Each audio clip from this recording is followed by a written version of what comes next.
Okay, so we're going to move into chapter 7, Fundamentals of Probability. So, how many of you like probability concepts, or have you been exposed to probability concepts? Just one person? Anybody in here play cards, gamble, into that kind of thing? Well, that's good. But probability concepts we're going to cover, and we're really just going to touch very lightly on them. We're not going to go in depth into probability theory. We're really just going to touch on some highlights of just the fundamentals.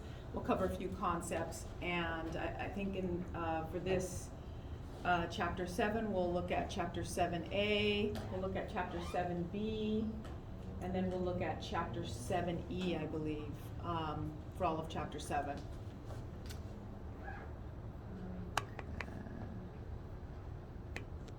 All right.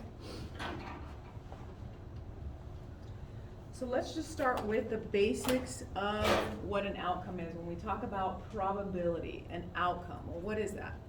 An outcome is the most basic of the possible results when you conduct an observation or an experiment.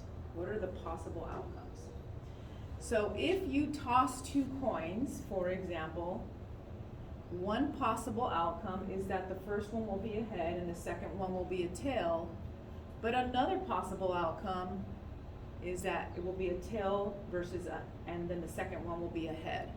So those are not the only outcomes of tossing two coins, right? Because you can also land on two heads, or you can also land on two tails, a tail and a tail.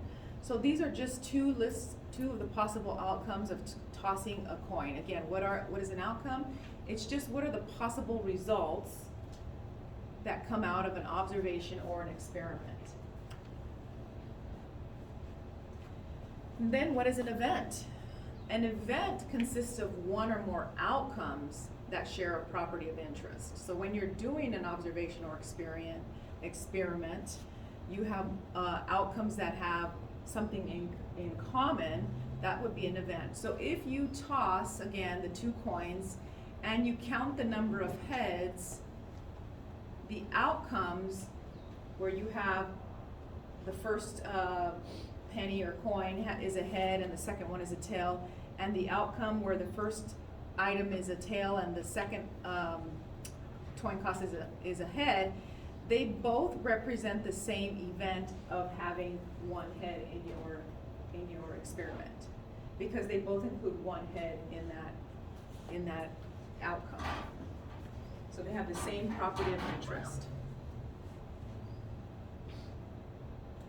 Okay, now let's think about families of two children. List all of the possible outcomes for the birth order of boys and of girls. So we're going to list all the possible outcomes. So in this experiment of somebody having two children, we're going to list the outcomes for the birth order of boys and girls. And at the end, we're only going to be interested in the total number of boys in the family. So what are the possible events? So again, if we're looking at boys in the family, which events are going to include a boy in the family? So let's list these possible outcomes. So if we're looking at birth order, there's 4 different possible outcomes. And if you didn't know this right away, that's okay. You can write them down and think about it. So the first outcome is that the first child born can be a boy and the second child born can also be a boy, right? Okay, so you have 2 boys. Then the next one is that you can have a boy, and then the second one could be a girl. Another option could be that the girl is born first and the boy is born second. So you have a girl and a boy. And then finally, the last potential option is that you have 2 girls. So which of those outcomes, though, include boys from this one? There's 3 possible. There's only the last one, right? The only one that didn't have a boy was the last one where you had 2 girls. So if we're only looking at the total number of boys or the events with boys in there, there's our, you can have no boys, which is that last one where you have 2 girls. You can have 1 boy in a birth order, or you can have 2 boys. So if we wanted to identify that, well, we would say that 3 out of 4 of those options you have boys. So if we go there, right, because 3 out of 4 of them consist of a boy in that example. So if they asked you what is the probability, if you're having two children, what is the probability that you'll have a boy, at least in having 2 kids? And at least if you have 2 kids, that probability, because you could have a boy and a boy, or you could have a boy then a girl and then a boy, or 2 girls, and so you have a 3 out of a 4 chance in that example, in this example, to have, or 75%, to have a boy. Okay. When we express probability, something that's really important to note is that probability is only going to be up to a value of 1. The probability of an event is always going to be between 0 and 1 inclusive. So a lot of times when people exaggerate, they'll say, oh, I know 110, I just know 110%. Well, I mean, that's an exaggeration, but it's not really likely, because probability can only be expressed up to 100%. So the closer your value is to 0, the closer that the event is going to be impossible, and the closer your value is to 1, that means the closer your value is to being certain. So 75%, it brings you more likely, 75% chance is more likely. 100% chance is absolute, meaning it's going to happen. So again, in terms of probability, we don't express negatives values, and it's always going to be a value between 0 and 1.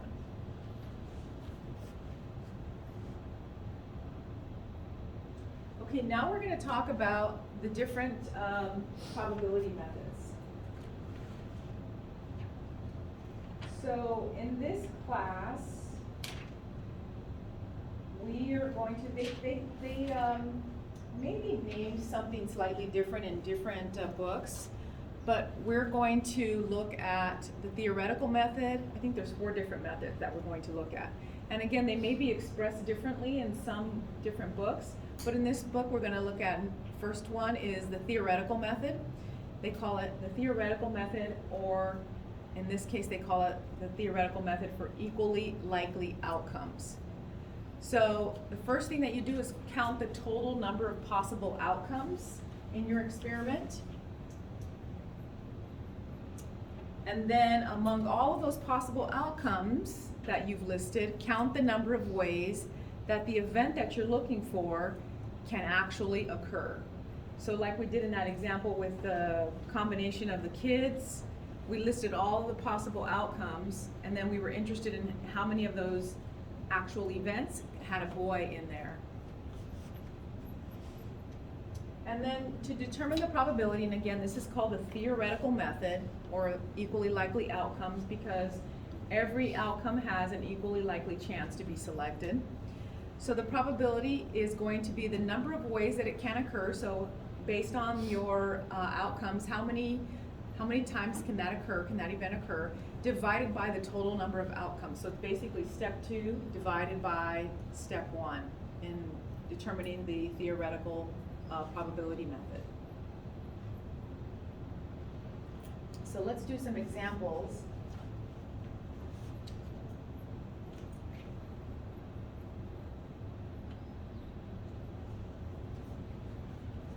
Let's take a look. Okay, so the first one is apply the theoretical method to find the probability of exactly one head, of getting one head when you toss 2 coins, just getting one head, meaning that when you toss 2 coins, either of them can be a head. and then getting a 3 when you roll a 6-sided die. Getting a 3 when you roll a 6-sided die.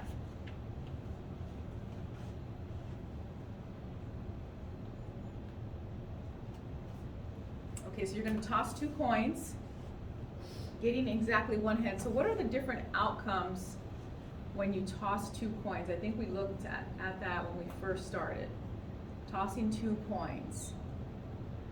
You can have a head and a tail, right? You can have 2 heads. You can have the first one be a tail and the second one be a head, so tail, head, and then the last one could be 2 tails, right? Are those the different ones? And then, so if we know how many different outcomes there are, we can then determine how many of them actually have a head. So again, in the first example, it says no heads. That means basically the outcome of that was 2 tails. In the second one, coin toss, coin number 1 is a tail, coin number 2 is a head, so there's at least 1 head in that example. In the third coin toss, or the third outcome, the first one is a head, the second one is a tail. And in the last one, you have 2 heads. So the question here is not just having at least 1 head or having 1 head in the toss. They want exactly 1. So the reason that the last one doesn't count is because there's 2 heads in that example. The question is exactly 1 head when you toss 2 coins, exactly 1. Well, options 2 and 3 that they described here both have exactly 1 head. So we have a total of 4 different outcomes, right? And 2 of those outcomes have exactly 1 head. So if we were to write the full equation, we would have 2 divided by 4, which reduces to 1/2, or 50%. And I think we're going to mostly be expressing our probabilities as fractions, so you can leave it as 1/2. Now the second one, getting a 3 when you roll a 6-sided die. So let's try to do this without seeing the actual solution ahead of time. So when you roll a 6-sided die, how many potential outcomes are there on a 6-sided die? How many? 6. There's 6. How many of those, so that's our denominator. How many of those are 3s? 1. So that probability should be 1 out of 6, because when you roll a die, there are 6 outcomes, only 1 of them is a 3. So there's 1 out of 6. Theoretical method.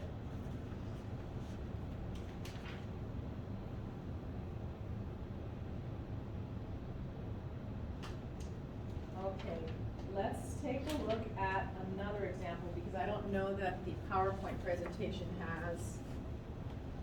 Oh wait, yes, there are. Okay, so we have another example. Theoretical method.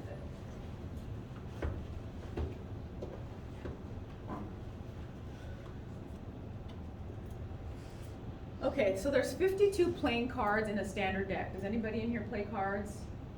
Like to play cards? Okay. 52 playing cards in a standard deck. And if you don't know, now you know there's 4 suits. There's hearts, spades, diamonds, and clubs. Each suit has cards for the numbers 2 through 10. So you have a 2 of hearts, a 3 of hearts, all the way up to 10. And then you have a jack and a queen, and a king, and an ace. So there's 13 cards for each suit. So there's 13 cards in a heart, 13 cards as spades, and they're listed there. The cards that are listed there, the numbers 2 through 10, plus a jack, queen, king, and an ace. Hearts and diamonds are red, and spades and clubs are black. So if you draw 1 card at random, so let me show a picture of these so that you can see a better visual of the deck.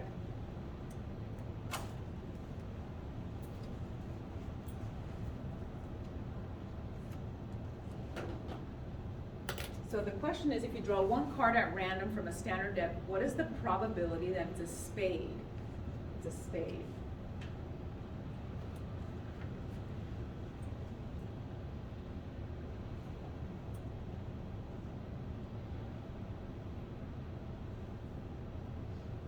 So this is the same question.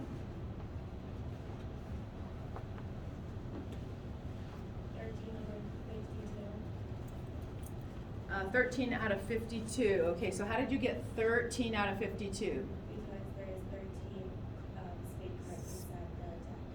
Yeah, so if we apply the theoretical method says, well, how many outcomes are there altogether? Well, we know that there's 52 cards, right, altogether? So that's my denominator. And then the spades consist of these ones right here. And there's 13 of them. So 13 divided by 52 is the probability. However, one thing to note is that that number can be reduced. Does anybody know what we can reduce that to? 1/4. 1 out of 4, because 13 times 4 is 52. So 13 out of 52, or 1 over 4. Good job. Okay, so that's the theoretical method. And I think we have another example. Okay, here's another one. So theoretical method. Assuming an equal chance of having a boy or girl, notice that they use the word equal chance. Well, and you do. You theoretically, I think unless you're using some special method, you do have an equally likely chance. They're using that word so that they know that they're cueing you in to use the theoretical method. Assuming an equal chance of having a boy or a girl at birth, what is the probability of having 2 girls and 2 boys in a family of 4 children? So you have 4 kids altogether. And so instead of doing the 2 that we did, now we're extending it to 4. And notice that all of the different outcomes are so many more. Now that we've extended to 4 kids instead of 2, it really expanded. Because I think before we only had 4 different examples, and now we have how many different? I'd have to count them. So the first outcome or scenario is going to be if you have all 4 girls, right? My mom did. She had all 4 girls. So, and that just means birth order. So girl, girl, girl, girl. Then there's a scenario where you could have 3 girls and 1 boy, and all the different combinations of those are listed. So you can have 3 girls first and then a boy, but look at all the different ways that can happen, where you can have 3 girls and 1 boy by birth order. So the second one, there's 4 in that. There's 4 different ones in that example. 2 girls and 2 boys. There's 2, 4, 6 different outcomes of having 2 girls and 2 boys. So now we're up to 11 because we had 6 there. We had the scenario for 3 girls and 1 boy, so that's 10. All 4 girls is 11. 1 girl and 3 boys is going to be the inverse of the second one. It's going to be 3 girls and a boy instead of 3 girls and a boy. It's 1 girl and 3 boys. So that's 4 different options. So we're now at what, 15? 15 different outcomes. And then there's one where you can have just all 4 boys.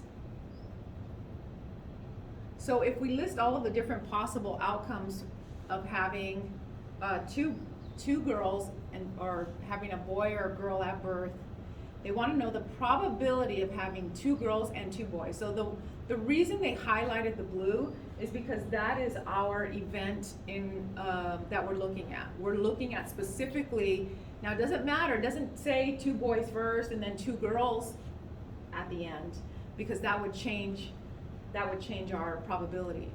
But they're just wanting to know 2 girls and 2 boys in general. So if we count all the total number of possible outcomes that we have in this example, there's 16 possible outcomes, right?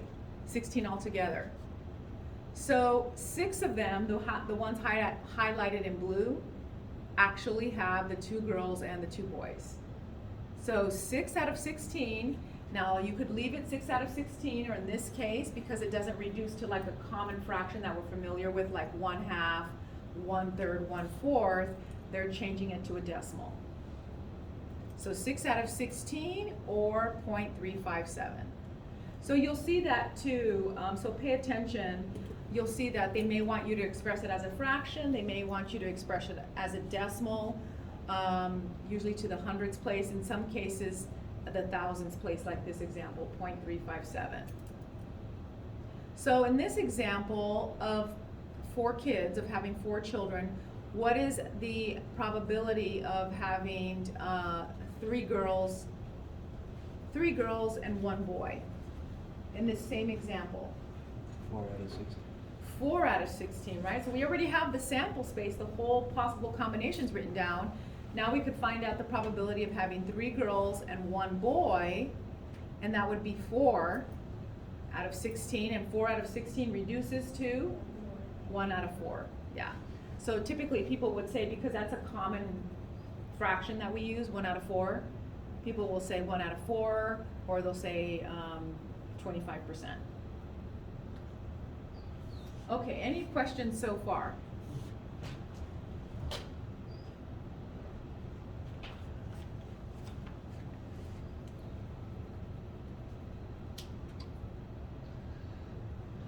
Okay, so now we have one more example. I'm going to do it in the book.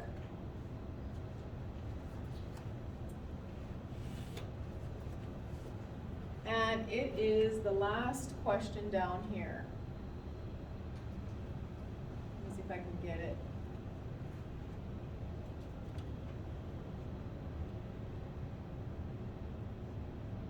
Okay, it says birthday probabilities. You select a person at random from a large conference group. What is the probability that the person has a birthday in July? Assume 365 days in a year and that the births are equally likely to occur on any day. So you don't really need to know how many people are in the room for this. We could do it for this as well. You can pretend we're doing it for this classroom. What is the probability that you select just one person in here and they have a birthday in July, and there's 365 days out of the year? So it's important to know what the 365 days, and we're assuming a non-leap year. And the reason why they give you that assumption, they're actually telling you what, if we're doing a theoretical probability, right? We're doing a theoretical probability, that becomes my denominator, right? So that's my denominator. Now, what's the probability of them having a birthday in July? July has how many days? 31 days in July. So if we take a look at this,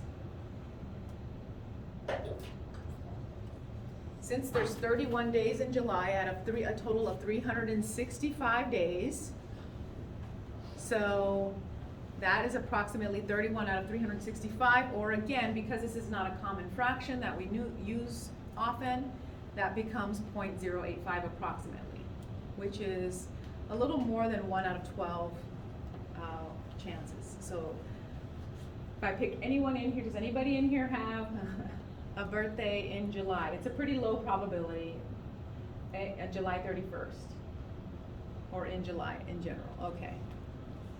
All right. So let's move on to the next type of probability. So we just did theoretical. Now we have this method called the relative frequency method. In other books, I've heard it called the empirical method, not to be confused with the empirical rule or the 68, 95, 99.7% rule. So the relative frequency method is basically the calculation for approximating the relative frequency probability, or the empirical probability, is the number of times that that event occurred divided by the total number of observations. So the difference with this is that the previous one that we did is in theory. You basically have known factors. We know in theory that if you toss a coin, it's going to land on a head or a tail. We know in theory that there's 31 days in July. We know in theory that the probability of having a boy or a girl is 50%, or 1 out of 2.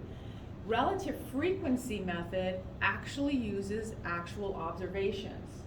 So relative frequency would be, instead of conducting a theoretical method of tossing a coin, let me actually conduct a live experiment and toss a coin and conduct a relative frequency. So we're going to count the number of times that event occurred. So we actually know in theory that if I toss a coin, the probability of landing on a tail is 1 out of 2, or 50%, right? But if I actually do that now, I flip a coin now, live, we can actually figure out what that probability was, because we can just toss a coin. There's a total of 2 possibilities, and then we can toss it and see how many times that event occurred. So it's basically the process of actually doing a physical experiment, and you get the information from what you observed, not the theory behind it.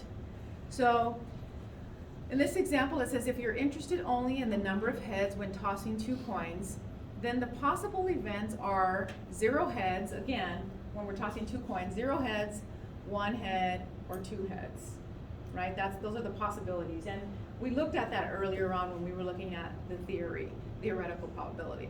Now, let's suppose you repeat a 2 coin toss 100 times and your results are as follows. Okay, so they're actually doing the actual probability. So since they're doing this physically, this is going to be a relative frequency experiment.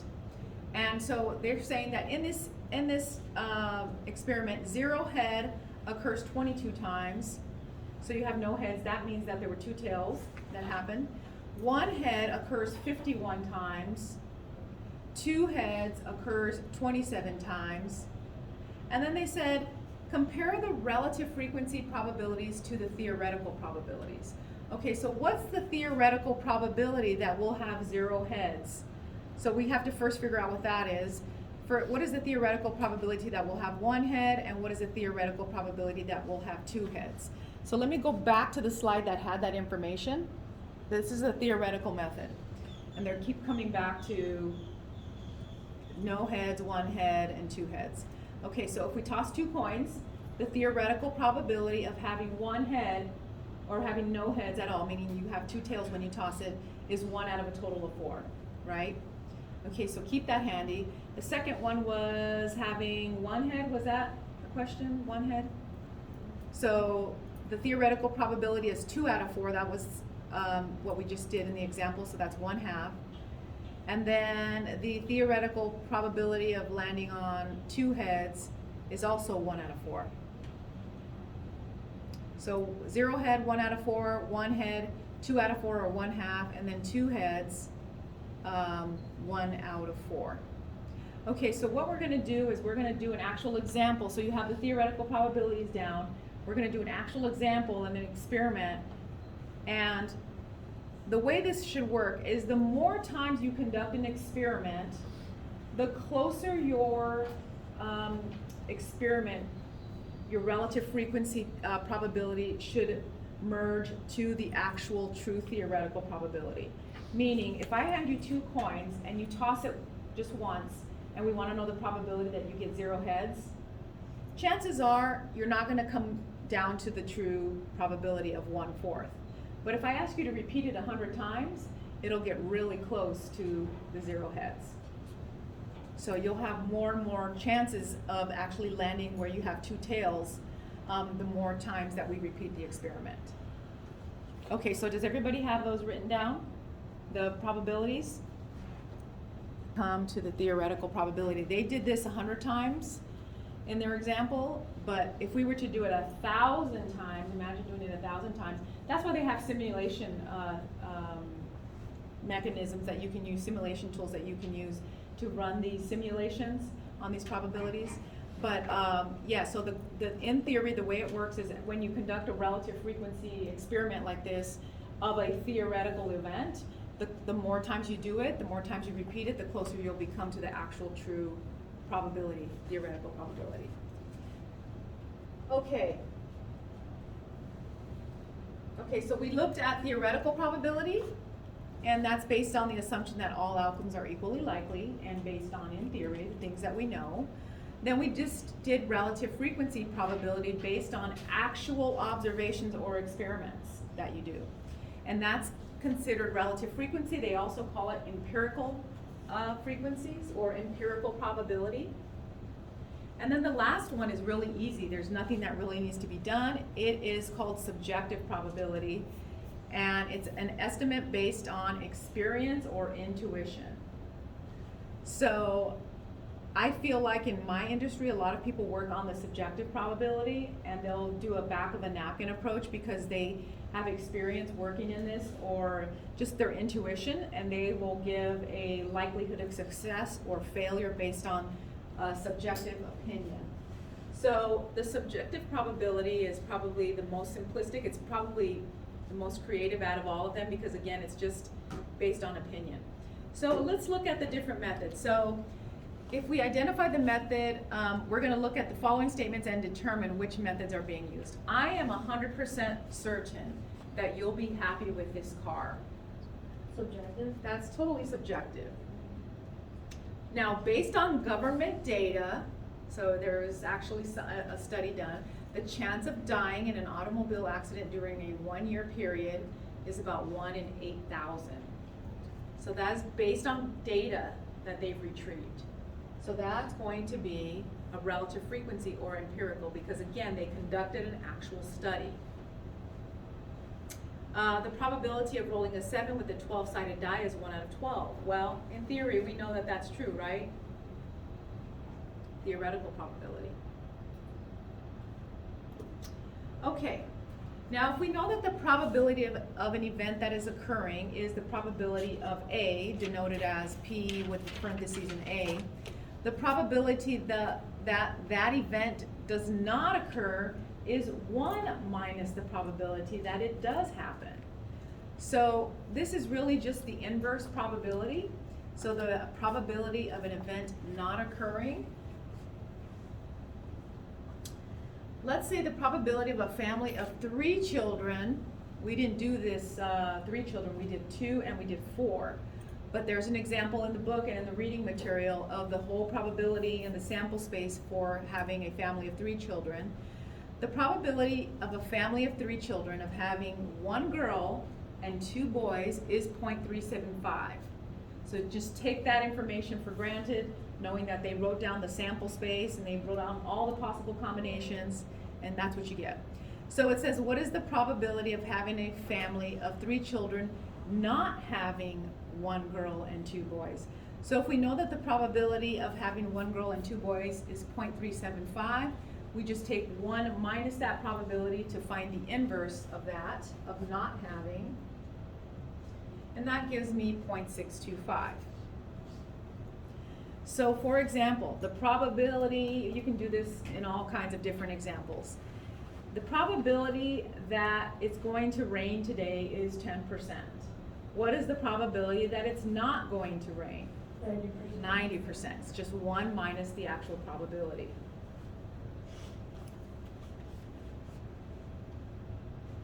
Okay, now let's look at a probability, something called a probability distribution.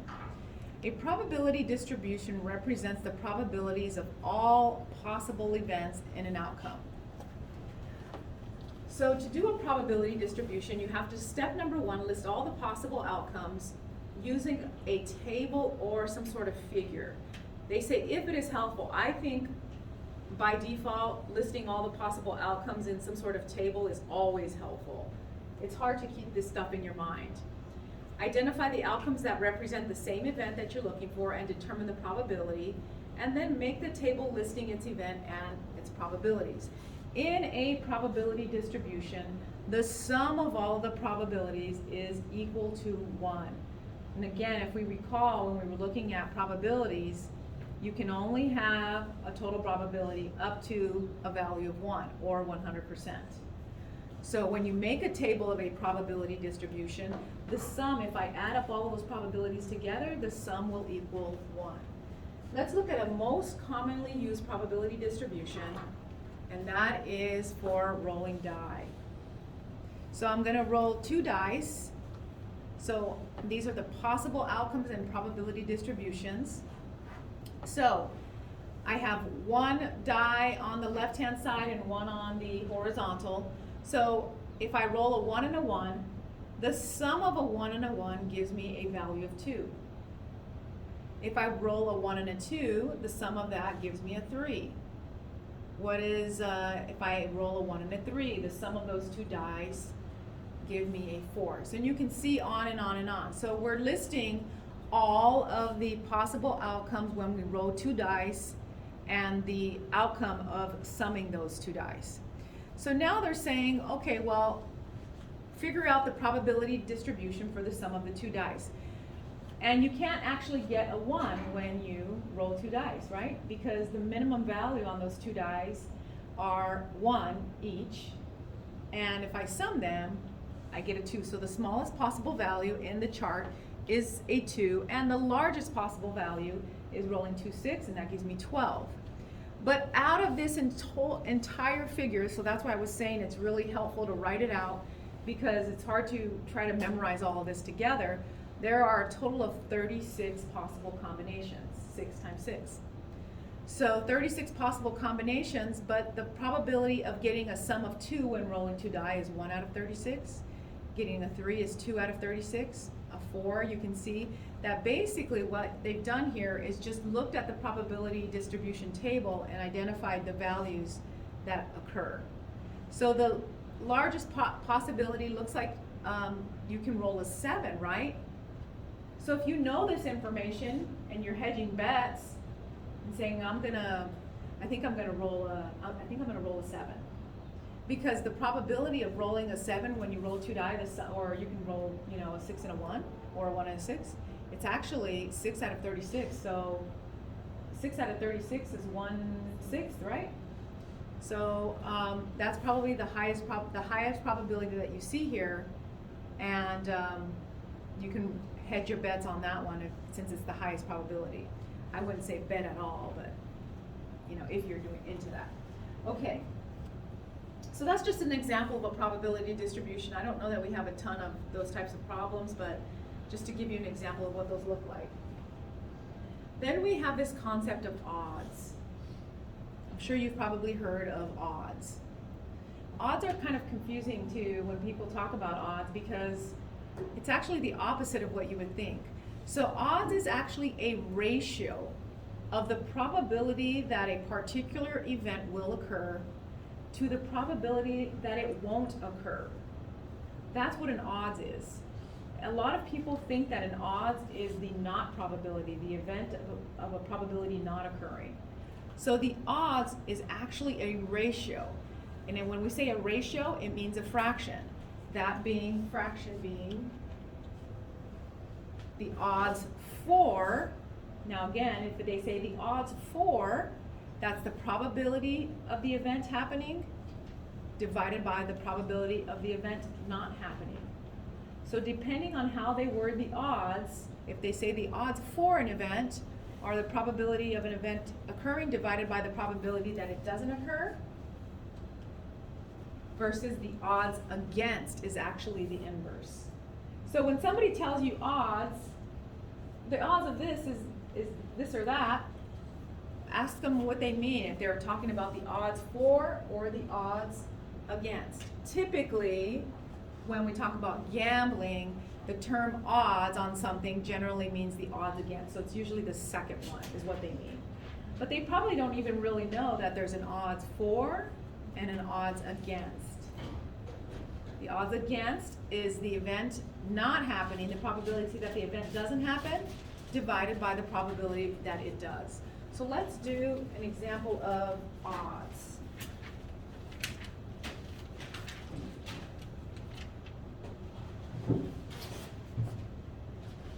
Okay, so the question is, what are the odds for? So the odds for, if I look at the ratio, it's the probability of the event occurring divided by the probability that it does not occur. What are the odds for getting 2 heads in tossing 2 coins, and what are the odds against it? So they want us to know both. Well, in order to figure this problem out, we need to know the probability of getting 2 heads when I toss 2 coins, and I need to know the probability of not getting 2 heads when I toss 2 coins. Now, if we go back to our theoretical probability, when we toss 2 coins, what was that probability, that theoretical probability of getting 2 heads when we toss 2 coins? Does anybody recall? 1/4. It was that last picture of getting 2 heads when you toss 2 coins. That probability of getting 2 heads was 1 out of 4 chances. So we're going to look at the odds for and the odds against. So if that probability of getting two heads when tossing two coins, the probability of that happening was 1 out of 4, or you can write that as a decimal, 0.25. What's the probability of that not happening? 3 out of 4 or 0.75. Okay, so we're going to use that information to calculate the odds for and the odds against. So the probability of two heads, rolling two heads is 1 out of 4. The probability of not getting two heads is 3 out of 4. So 0.25 divided by 0.75. If you don't have your calculator calibrated to work with fractions, I would say convert it to decimals, because otherwise you might get confused with the math with the division of fractions.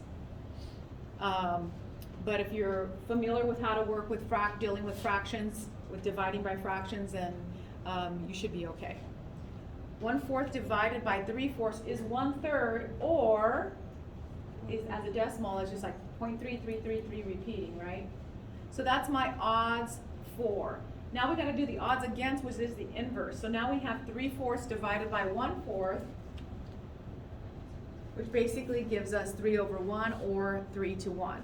So again, the odds against, which is typically used in like gambling terminology, that's what they're talking about. So the odds, so if somebody says the odds in this example, it's 3-1. So the odds against getting two heads and tossing two coins is 3-1. 3 not getting it, to 1 actually it happened. Okay, so I'll put that back here for you. So again, pay attention when you're actually doing the homework assignments for the odds for versus the odds against. And I think that's going to be it for chapter 7A.